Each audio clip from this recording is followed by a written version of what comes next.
Biz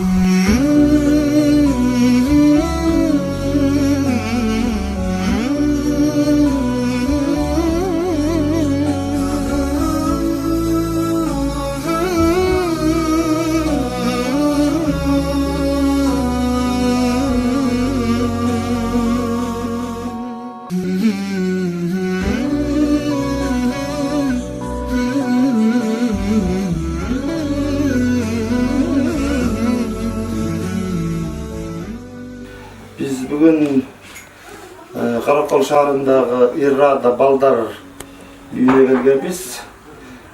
Майрам менен куттуктап анан кийин 1-июнда бүгүн келсек ушулар муктаж болуп аткан экен. Бул электроплитка алып бергиле дегенден барып алып келдик.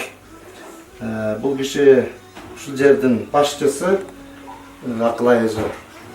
Анан ушул морекки газ плитканын сертификатын документин тапшырып коеюн мына. Рахмат. Бүгүн 1-июнга карата ушу биздин балдар үйүбүзгө ушу газ плита алып берип атканыңыздарга чоң рахмат.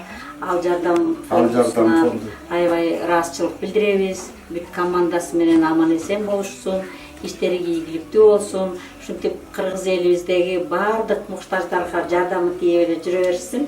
Биз балдардын атынан, ушу тарбиячылардын атынан, өзүмдүн атымдан чоң ыраазычылык билдирем.